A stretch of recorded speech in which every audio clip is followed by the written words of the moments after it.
እንደዛ አሉ። አሁንም ደግሞ ጸጉር ቤት ባለፈው አንድ ላይ ነበር የሚሄዱት ሩታና ሄርሜላ ማለት ነው። ከዛ ከሆነ ጊዜ በኋላ እንደዚህ ሲወራባቸው ምናምን ታው አንድ አይነት ነበር እንደዚህ የሚያሰሩት በተመሳሳይ ማለት ነው። እንደው ያኔ አላቅም እንደው የሩታ ወንድሙ ባለፈው ምን አለ? የሩታ ወንድሙ እኮ በድራማ ገብቶ አያውቅም። የሆነ ሰው ስራ ሄርሜላ ምናምን ሲያወራው ማለት ነው ይሄ የውሸት ወንድሞች አይደለም። የእናታ ወንድም አለ አንድ አብነት የሚባለው ምንድነው ያለ ሄርሜላ እኮ አለ ሌላ ነገር የለም እሷ ሰርታ ለመለወጥ ልትሰራ ነው የመጣችው ብሎ እኮ በግልጽ ተናግሯል። እንደ የሩታ ቤተሰብ ዝም የሚል ይመስላችኋል? በዚህ ናቸው እናንተ አመናችሁ በቃ ጋሽ የጸጥ የሚል ይመስላችኋል? እንደ አረበናታችሁ ንቁት እንጂ ልንገርሽ ሩታ የማታ ያው ልጆቹ ሩታ አሁን እውነት ቢሆን እህቴ ልጠይቅሽ እውነት ቢሆን ማለት ነው ሩታ እንደዚህ ያርጋው ተባለ እንደዚህ ያርጋው ጭራሽ ከሩታ አይልቅም ጨማምሮ እሷ ጋር ይሄዳል። ይጻን ነው እሱ ፎቶ ግድግዳ ላይ ምን ይሰራል? ማረ ፎቶ እስኪ ሂጂና ግቢ ማሽላ ላይ ራሱ ትራስ ላይ ራሱ ሩታ ክላስ ግድግዳ ላይ ሳሎን እንዳለ የነሱ ፎቶ የሁለቱም ካልተከተፋቱ ለምን አይነሱ ሳሎን ታይቶና መኝታ ቤት ነው ያለው። ምን ሆናችኋል? ገና ይወጣል ታያላችሁ። የሄርሜላ ልጅ ይወጣል። ሄርሜላም ልጅ አላት ታያላችሁ። ጠብቁ ጊዜ ያወጣል ብላለች። እስኪ መጀመሪያ ይዱናዩ አንተም በቃ ከልጅ ጋር ኑር እኔም ከልጅ ጋር ኖራለሁ ያለችው ቪዲዮ አታስታውሱትም? ልጄማ ያለችው አንተም ከልጅ ጋር እኔም ከልጅ ጋር ያለችውማ አብርሽ ይሰጣል ልጅ ነው ያ ልጅ ነው። እሱን አይደለም የሆነ ቪዲዮ እኮ ነበር ኢንስታግራም እኮ ድንገራችሁ ኢንስታግራም እኮ አሁን መታ አይደለም 30 ምናምን ላይ ደረሰችው።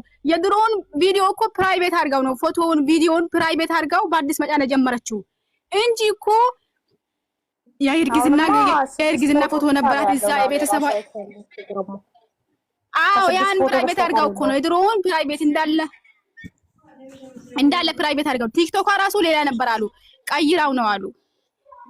ለምን የባሏና የልጆቿ አለበት አሉ። እርጉዞና ራሱ እኮ ሰርፕራይዝ ሲያደርጓት የሆነ ፎቶ በሆነ ጊዜ ወጥቶ ነበር። እርጉዝማ የሆነማ ይቻለው ግራ ገባኝ። ግን ልጅ የለኝም ብላ እንደዛ ድርቅ ብላ ስትናገር እንዴ እሷ ልንገርሽ ለምሳሌ እኔ ለምሳሌ ልጅ አለኝ ግን ልጅ የለኝም የምር ልጅ የለኝም ብለሽ ታምኚኛለሽ። ለምን እንደሆነ ስለማታውቂ እነሱ ለምን እንደሚታመኑ ልንገርሽ ብሩክ ለምን እንደሚታመኑ ታውቃለሽ?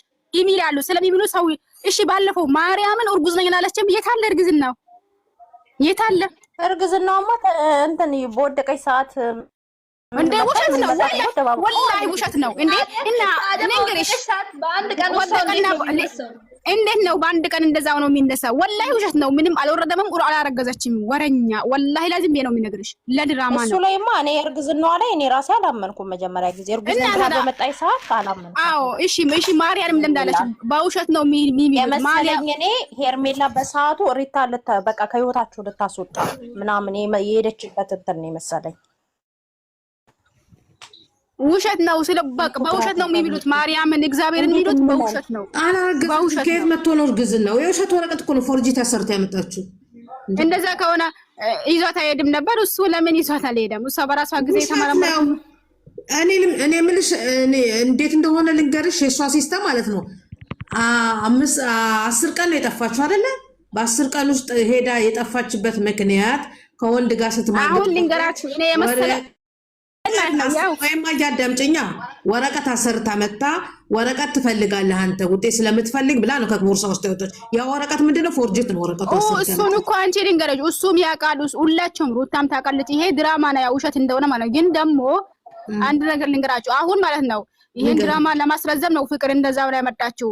ሄርሜላ ለአመት ኮንትራት አመታን ጨረሰች። ኮንትራትን 100 ከገባች ካሁን በኋላ ከሱ ስራ አይመስለኝም። ግን እኔ ፍቅርን ማለት እንደዚህ ዝም ብያዩዋት አይደለም እንትን እንዲያስረዝሙ ነው ድራማውን አይኖ አቃለው እሱ እንደዛ ሊሆን ይችላል። ግን የተረዳዋት ነገር በቃ ፍቅር ከዚህም በፊት ከአብርሽ ጋር የተለያዩ ነገር ወይ ልጅ ይኖራታል ከአብርሽ ጋር ብያለሁ። ግን አይደለም ምንም ነገር የላትም። እንኳን ልጅ ቅርና ፍቅረኛ ማን ነበሩም። ይሄ ተስሚ ካሁን በኋላም ቢሰሩም ድራማ ፍቅር ስራ ለመስራት ፍቅርን ለማሰራት ድራማውን ያስረዝሙ እንጂ ከሱ ጋር ምንም ነገር የላትም ሊኖራትም አይችልም። ካሁን በኋላ የአብርሃም ሚስቱ ሩታና ናት። ግን ለምን እንደዚህ ያስረግጣታል የሚለው ነው ሁሌም እኛን የሚያስቆጣ። ለምንድን ነው ይሄን እና እንደዚህ ያስረግጣት ሰው እየሰደባት አንቺ እኔ እንጃ እኔ ባላ አይመስለኝም። ይሄ ኧረ እኔ አላምንም። እሷ ስለምትወደው ማለት ነው አርጊ ያላት ነው የምታደርገው። ተናግሯል እኮ ቤተሰቦቿ ራሱ ማንንም መሳች ጋር የተጻፈ ነገር አለ። ፍቅር ግን ፍርሃት የተደበቀ ሚስጥር አለ እያለች ነው። ምን ሚስጥር አለው? እንትን ለማስረዘም ነው ድራማው ለማስረዘም ነው። ምን ሆነ? የተደበቀ ነገርም አለ። እኛ የምናውቀው ነገር አለ። አሁን አንቺ ረዳሽው ለማስረዘም ነገር አለ። ግን እኛ የተሰማን ስሜት ደግሞ እንደዛ ነው። ኧረ ተው ወላሂ ቤት ምነግራችሁ መቼም አታረገውም። አይሆንም። ምን ሆናችኋል? እነሱ ድራማ ባህሪ ነው። ፍቅር ያረገዘችው ልጅ የአብርሽ ነው ብዬ ነው ማለት። ኧረ ባለ በምን ላስረዳችሁ? በቃ ተው። ኧረ መቼም እኔ አስረድቼ ከዚህ በላይ እኔም እንደዛ ነው ማስበው። የሚያስተሳስራቸው ልጅ ሳይሆን አይቀርም። በደንብ ነው የተረዳው። እኔም እንደዛ ነው ማስበው። እኔም በቃ ይሄው ልጅ ኧረ ተው በእናታችሁ እንደዚህ አይነት ነገር አታውሩ። ምንም ነገር የላችሁም። ለምን ልጅቷ ማለት ነው ልጅቷ ዛሬ